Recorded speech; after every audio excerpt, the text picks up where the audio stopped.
Hello hi అండి, అందరూ ఎలా ఉన్నారు? బాగున్నారా? ఇవాళ సండే కదా, ఇవాళ ఉల్లిపాయ పకోడీ చేశాను. చాలా అంటే చాలా బాగా కుదిరినాయి. ఎలా చేశానో చూపిస్తాను. ముందు ఎలడుపు గిన్నె ఒకటి తీసుకోండి. దీంట్లో కొంచెం శనగపిండి వేసుకోండి. నేను 2 కప్పుల దాకా శనగపిండి వేశాను. ఇది పక్కన పెట్టుకుందాము. ఇప్పుడు కళాయి పెట్టుకొని స్టవ్ వెలిగించుకుందాము. దీంట్లో డీప్ ఫ్రైకి సరిపడా ఆయిల్ పోద్దాము. నేను ఎందుకు ఆయిల్ పోస్తున్నానంటే ముందే మనం పిండిలో కొంచెం వేడి నూనె వేసుకోవాలి, అందుకే ముందే పెట్టేశాను నూనె. ఇప్పుడు పిండి కలుపుకుందాము. నేను పెద్ద సైజు ఉల్లిపాయలు ఒక 3 కట్ చేశాను. ఇలా సన్నగా కట్ చేసి నలిపి వేసుకోవాలి శనగపిండిలో.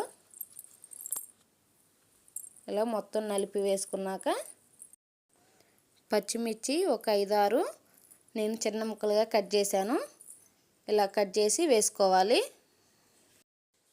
ఇప్పుడు రుచికి సరిపడా ఉప్పు వేసుకోండి. ఉప్పు సరిపోతే మళ్ళీ వేసుకోవచ్చు. దీంట్లోకి ఒక పావు టీ స్పూన్ పసుపు కూడా వేసుకుందాము.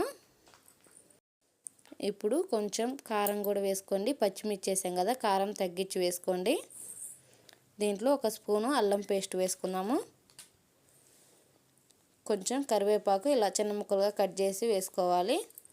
ఇది మొత్తం ఒకసారి కలిసేలాగా కలుపుకుందాము.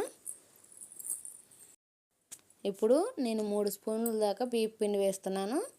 బియ్యం పిండి వేయడం వల్ల మనకి నూనె తక్కువ లాగుతుందండి.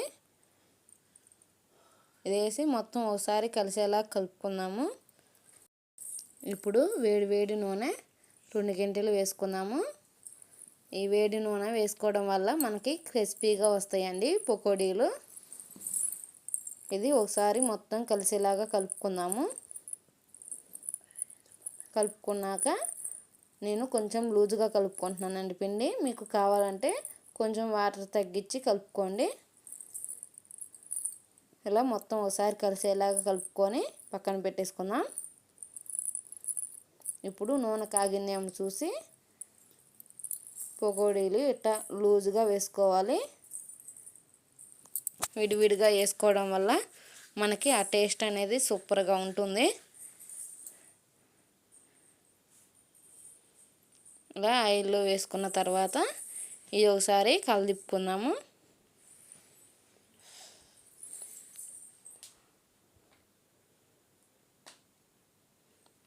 ఇవి కొంచెం గోల్డ్ కలర్ వచ్చిందాక ఉంచుకొని ప్లేట్లోకి తీసేసుకుందాము.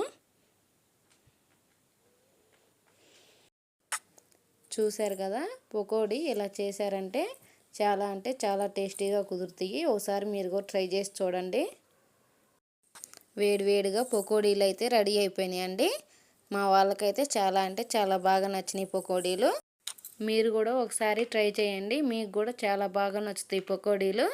మా వీడియో కనుక మీకు నచ్చినట్లయితే లైక్ చేయండి, షేర్ చేయండి, సబ్స్క్రైబ్ చేసుకోండి. Bye bye.